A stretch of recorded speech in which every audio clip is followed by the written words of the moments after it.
సాగిపోయేమో బాటసారి చూచోమా ఒక్కసారి సాగిపోయేమో బాటసారి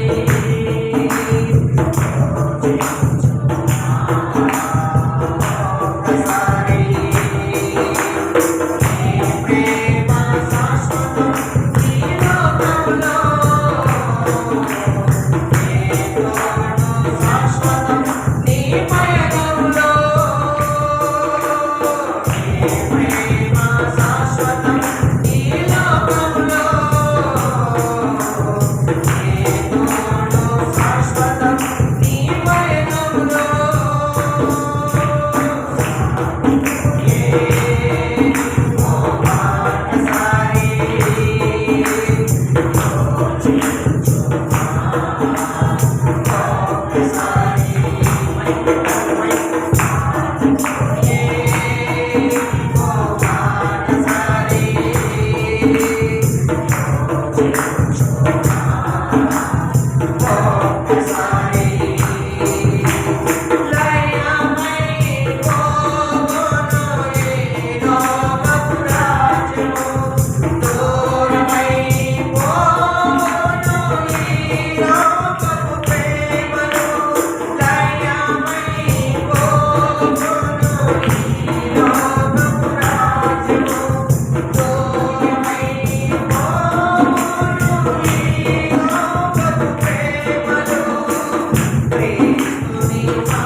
కలుగును గాక. ఏం పెట్టారా? మత్తయి సువార్త 6వ అధ్యాయము, మత్తయి సువార్త 6వ అధ్యాయము 32 నుండి 33 వచనాలు మనము చదువుకుందాం. ఇవన్నీ మైక్లో చదవాలి.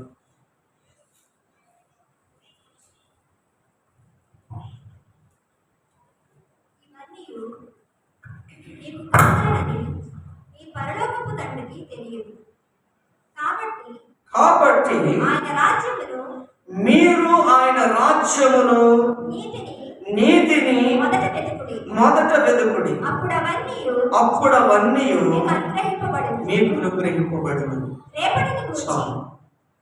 దేవుని బిడ్డలారా, చదవబడిన ఈ వాక్యాన్ని జాగ్రత్తగా మనం ధ్యానం చేసుకుందాం. ఇవన్నీ మీకు కావాలనని మీ పరలోకపు తండ్రికి తెలుసట.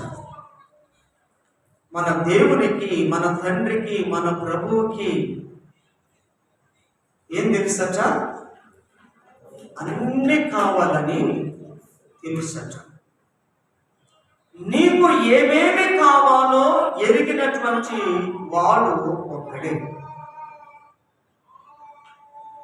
తండ్రి మనకేమేమో ఇవ్వాలనుకుంటాడు, తల్లి మనకేమేమో ఇవ్వాలనుకుంటుంది, తోబట్టువులు మనకేమేమో చేయాలనుకుంటారు. కానీ అన్నీ చేయలేదు, అన్నీ ఇవ్వలేదు. కాబట్టి దేవుని బిడ్డల వాక్యమును మనము గ్రహిస్తే అన్ని ఇవ్వగలిగే వ్యక్తి ఎవరున్నారయ్యా అని అంటే నిన్ను కన్న తండ్రి తప్ప, నిన్ను పుట్టించిన తండ్రి తప్ప, నీకు రక్షణ ఇచ్చి మారు మనసు ఇచ్చిన తండ్రి తప్ప ఇక ఎవ్వరు కూడా నీకు ఏమి ఇవ్వాలో ఎవ్వరికి తెలియదట. ఇవన్నీ పరలోకపు తండ్రికి తెలుసు అంటున్నాడు.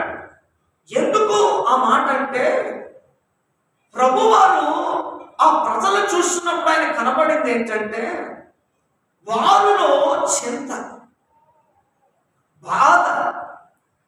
సరైన సంపాదన లేదే, సరైన వస్త్రములు లేవే, సరైన ఆహారము లేదే, సరైన ఇల్లు లేదే, సరైన వస్తువులు లేవే, సరైన ఉద్యోగం లేదే, సరైనటువంటి సంపాదన లేదే.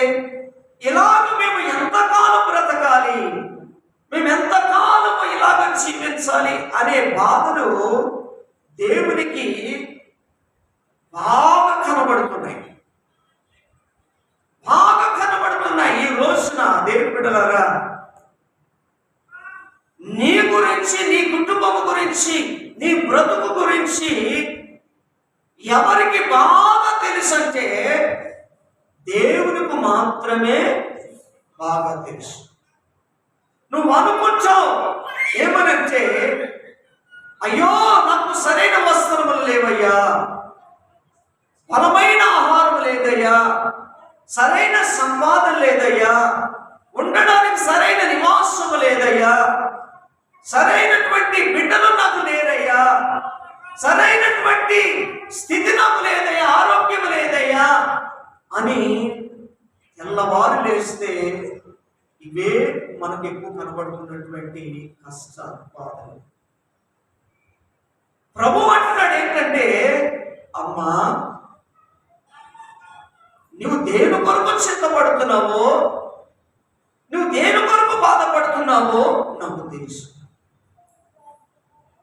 నీ ఆహారముల గురించి కానీ, నీ శరీరముల గురించి కానీ, దేవుని గురించి కానీ, వస్త్రముల గురించి కానీ, నీ పానీయముల గురించి కానీ నీవు బాధపడద్దు.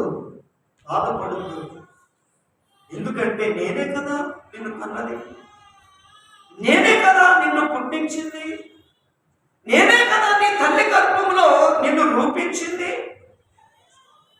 నేనే అన్ని చేసినప్పుడు నిన్ను నేను బ్రతికించుకోలేనా, నిన్ను నేను పోషించుకోలేనా, నిన్ను నడిపించుకోలేనా అని దేవుని బిడ్డలారా ప్రభువు చెప్తున్నాడు. మనము అంత ఆలోచన చేయం. మనం చేసే ఆలోచన ఎంతసేపు నాకు ఇది కొలువు ఉంది, అది కొలువు ఉంది, అది లేదు, ఇది లేదు అని అంటాం. కానీ ప్రభు ఏమంటున్నాడో తెలుసా? ఇవన్నీ నీకు కావాలనని ఎవరికి తెలుసట? నిన్ను కన్న తండ్రికి తెలుసట. నిన్ను పుట్టించిన దేవుడికి తెలుసట. నిన్ను కన్న తండ్రి, నిన్ను కన్న తల్లి, ఇవన్నీ విషయాలు నీకు వాడికి తెలియకపోవచ్చు. కానీ పరమ తండ్రికి నిన్ను గూర్చి, నీ కుటుంబం గురించి బాగా తెలుసు. ప్రభు ఏమంటున్నాడంటే చింతించండి. నీకెప్పుడు ఏది కావాలో ఇవన్నీ నీకు కావాలని నాకు తెలుసు. నేను ఇస్తాను, నీకు నేను ఇస్తాను. చింతపడదు, బాధపడదు, దుఃఖపడదు. నీ చింత యావత్తు నా మీద, నీ పనుల భారము నా మీద వెయ్యి అని ప్రభు చెప్తున్నాడు.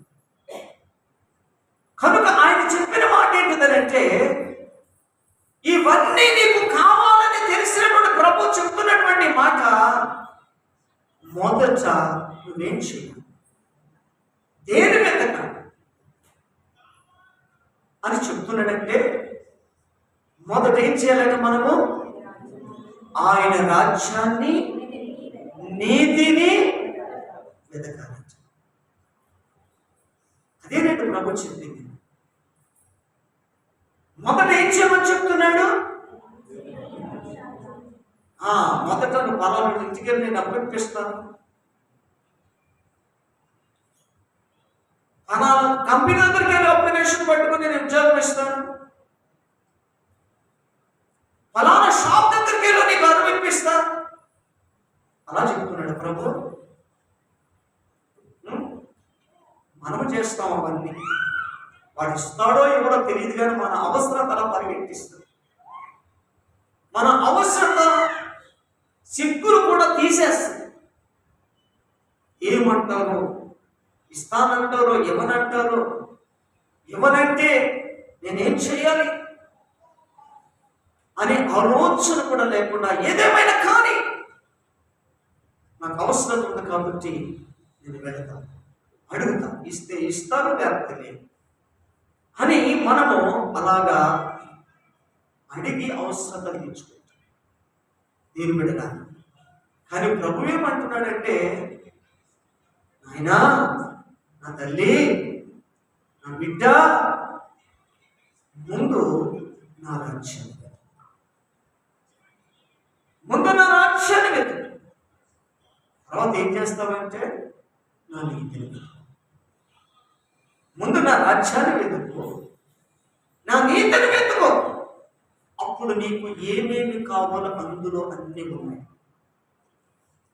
నీకు ఏమేమి అవసరమో, నువ్వేది కావాలనుకుంటున్నావో, ఏది పొందుకోవాలనుకుంటున్నావో అవన్నీ అందులో ఉన్నాయి.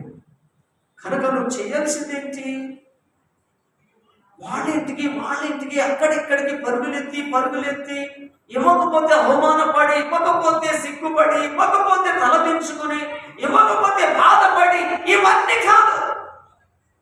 ముందుగా నువ్వేం చేయాలంటే నా సన్నిధిలో మోకరించి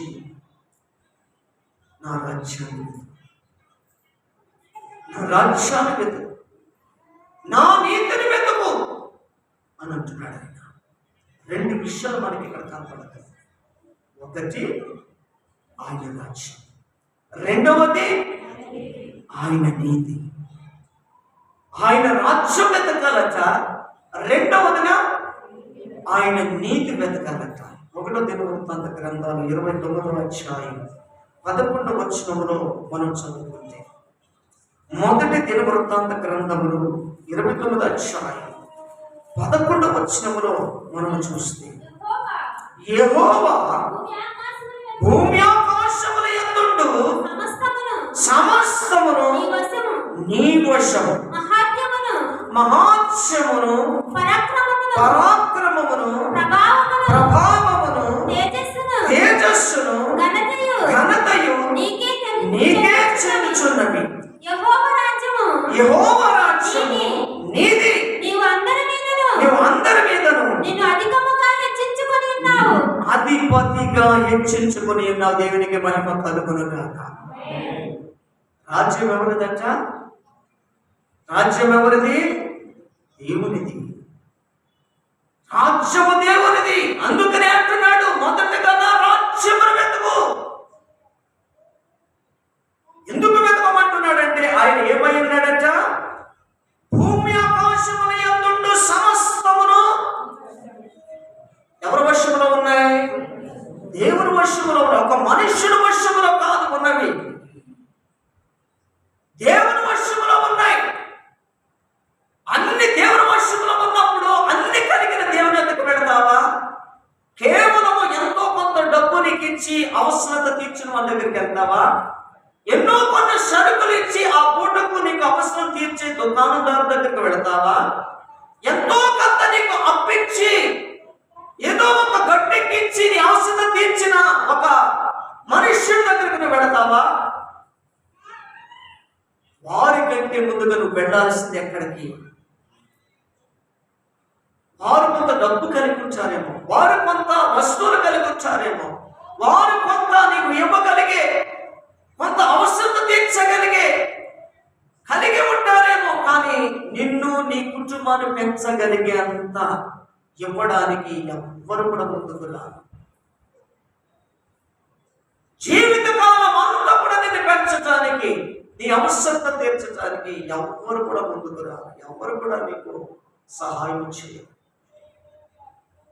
భూమి ఆకాశములు సృజించినటువంటి యేసయ్య ఆయనలో ఉన్నవి ఏమేమి ఉన్నాయని చెప్తున్నాడంటే, సమస్తమును నీ వశము. ఏమున్నాయట? మహాత్మ్యం ఉంది, పరాక్రమం ఉంది, ప్రభావం ఉంది, తేజస్సు ఉంది, ఘనత ఉంది. నీకే ఇవన్నీ కూడా చెందుతున్నాయి. ఇవన్నీ కలిగినటువంటి వాడు సృష్టికర్త అయినటువంటి దేవుడు, జీవము కలిగినటువంటి దేవుడు, ఆకాశ మహాకాశమును సృజించిన దేవుడు, భూమి మీద సమస్త జీవరాశులను సృజించిన దేవుడు, నిన్ను నన్ను సర్వ మానవాళిని సృజించినటువంటి దేవుడై కాబట్టి ఆయన యందు ఇవన్నీ ఉన్నాయి. కాబట్టి నువ్వు వెళ్ళవలసింది ఎక్కడికి? అన్ని కలిగిన దేవుని దగ్గరికి వెళ్ళాలి. అన్ని కలిగిన దేవుని ఎందుకు వెళ్ళాలి? వెళితే నీకేది పొదువుందో అది ఆయన ఇస్తాడు. డబ్బు కలిగిన వాడికి ఏం చేస్తాడు? డబ్బు మాత్రమే ఇస్తాడు. వస్తువులు కలిగిన వాడు వస్తువు మాత్రమే ఇస్తాడు. ఈ పూటకి ఉండడానికి ఎక్కడ ఆశ్రయం లేదు, నాకు నివాస స్థలం లేదు, కొన్ని రోజులు మాకు షెల్టర్ ఇవ్వండి, మీ గదిలో కొన్ని రోజులు మమ్మల్ని వండనివ్వండి అంటే కొన్ని రోజులు వండిస్తారు. అది మాత్రమే వాడు కలిగి ఉన్నారు. వారు కలిగి ఉన్నది మాత్రమే నీకు ఇవ్వగలుగుతారు. కానీ అన్నీ ఇవ్వలేదు. దేవుడు నీకు సమాధానం లేదు. డబ్బు కలిగిన వాడి దగ్గరికి వెళ్తే సమాధానం వస్తుందా? నీకు నెమ్మది లేదు. వస్తువులు కలిగిన వాడి దగ్గరికి వెళ్తే నెమ్మది వస్తుందా? ఎవరైనా ఒక గది నీకు రెంట్కి వచ్చి కొన్ని రోజులు ఉండడానికి సహాయం చేయవచ్చు. అందులో సమాధానం ఉంటుందా? ప్రశాంతత ఉంటుందా? నెమ్మది ఉంటుందా? ఉండవు. కాబట్టి అన్ని కలిగినటువంటి దేవుని యొద్దకు నీవు రావాలి. అన్ని కలిగినటువంటి దేవుని యొద్దకు ఆయనలో ఉన్నవి ఏమున్నాయంట? మహాత్మ్యం ఉంది, పరాక్రమం ఉంది, ప్రభావం ఉంది, తేజస్సు ఉంది, ఘనత ఉంది. ఇవన్నీ కూడా ఆయనకి చెందినవి. చివరికి ఏమన్నాడు? యెహోవా రాజ్యము నీది, రాజ్యము నీది. ఎందుకంటే భక్తుడైన దావీదు తన కుమారుని ద్వారా ఒక మందిరము కట్టించాలనుకున్నాడు. మందిరము కట్టించాలనుకున్నాడు. మందిరము కట్టించాలనుకుంటే ఈ లోకంలో కావలసిన వస్తువులు అన్నీ దొరుకుతాయి. ఒక మందిరం కట్టడానికి, ఒక మందిరం లేకపోతే ఒక ఇల్లు నిర్మించుకోవడానికి ఈ లోకంలో అన్ని రకాల వస్తువులు నీకు దొరుకుతాయి. కానీ దావీదు భక్తుడు అక్కడికి ఎందుకు వెళ్ళలేదు? ఆ వస్తువులు తెచ్చుకొని ఆ మందిరం కట్టేస్తే అయిపోతుంది కదా.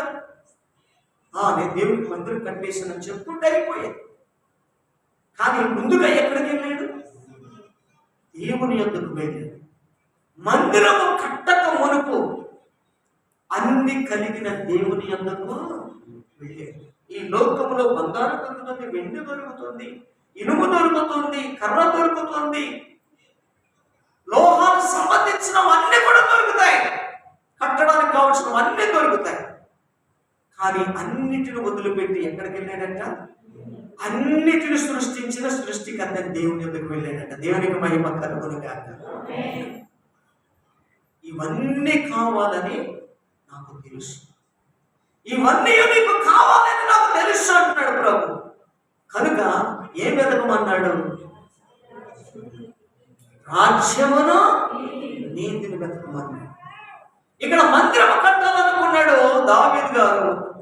మందిరం కట్టాలనుకున్నవాడు అడుగుకు పోయి కట్టెలు తెచ్చుకోవాలి, కొండల దగ్గర పోయి రాళ్ళు కొట్టుకోవాలి, లోహాలు ఉన్న చోట దగ్గరికి వెళ్ళి ఆ వస్తువులు తెచ్చుకుని తయారు చేసుకోవాలి.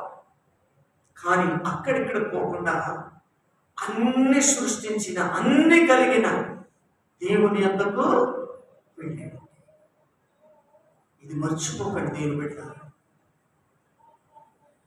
ఫలానా గోడ దగ్గరికి వెళ్తే అవసరం తీరుతుందని మనకు తెలుసు,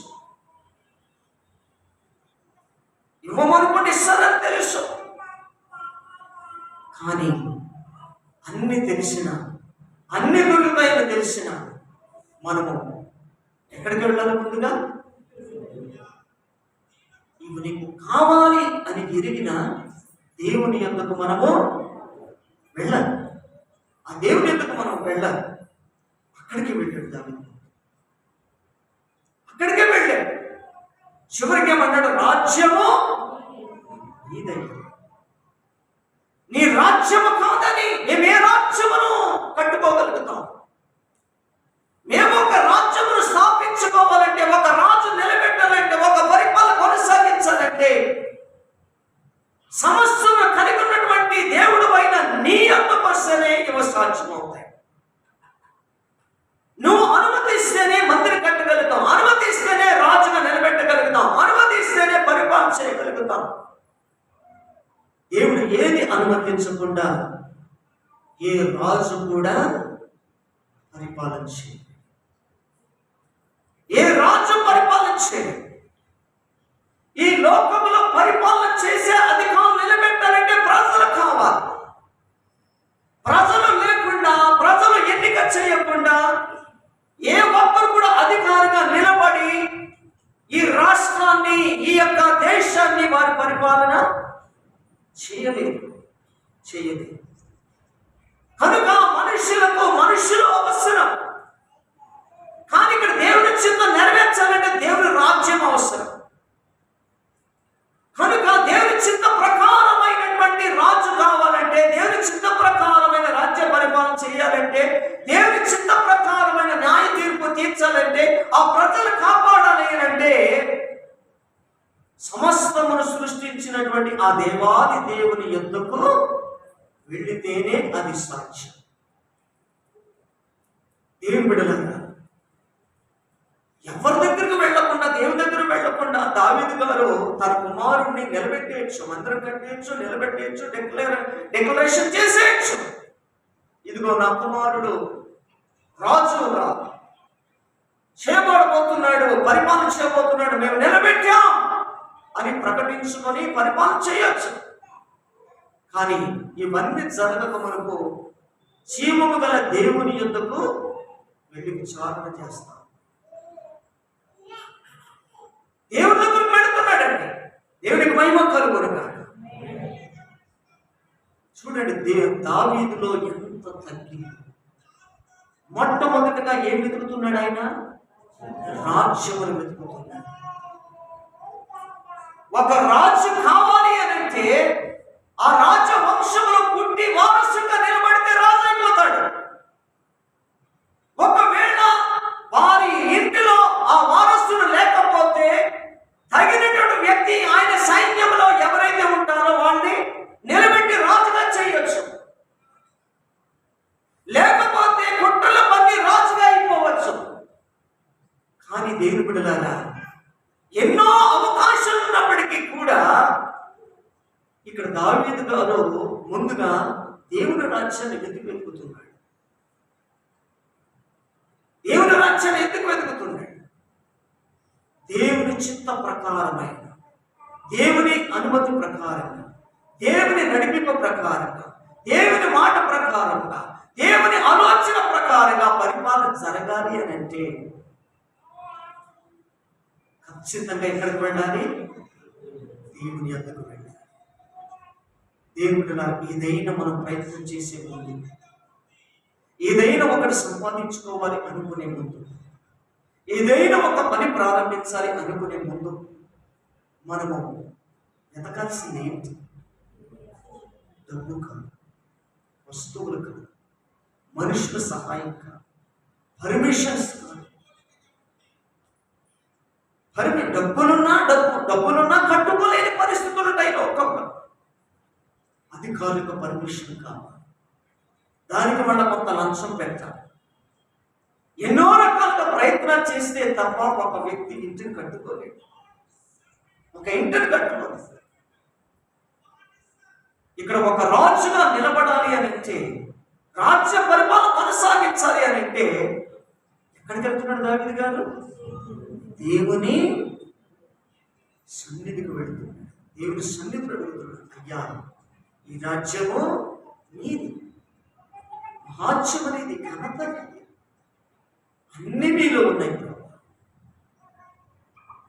నీలో ఉన్నవి నా కుమారుడు మీరు అనుమతిస్తే పరిపాలించారు, లేకపోతే అని ముందుగా దేవుని యొక్క రాజ్యాన్ని వెతుకుతున్నాడు. మనము కూడా ఏం చేయాలి? దేవుని యొక్క రాజ్యాన్ని వెతకాలి. యెషయా గ్రంథము కీర్తన గ్రంథంలో 22వ అధ్యాయం 28వ వచనం చదువుతున్నాం. 22వ అధ్యాయం.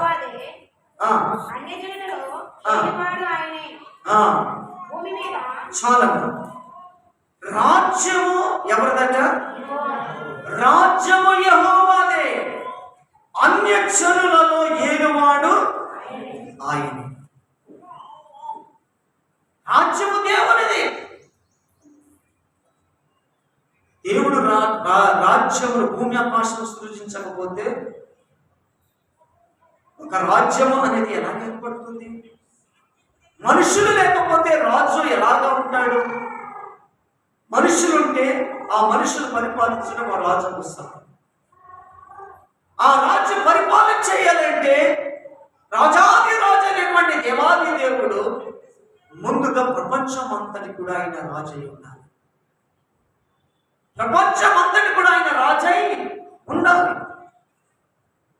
ఆయన ఏలుబడిలో ఉండాలి, ఆయన పరిపాలనలో ఉండాలి, ఆయన యోచనలో ఉండాలి, ఆయన జ్ఞానములో ఉండాలి. అందుకు సొలొమోను గారు ఏమడిగాడు? ఆస్తులు ఐశ్వర్యాలు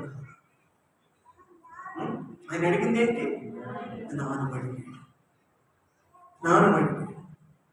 అది కావాలి. జ్ఞానము లేకుండా ఒక పిచ్చివాడిని తీసుకెళ్ళి సింహాసనం కూర్చోబెడితే ఏం చేస్తాడు? నత్తువాడు తీసుకెళ్ళి సింహాసనం కూర్చోబెడితే ఏం చేస్తాడు? అది ఒక ఎగతాళిగా అయిపోతుంది. కాబట్టి దేవుని బిడ్డలారా,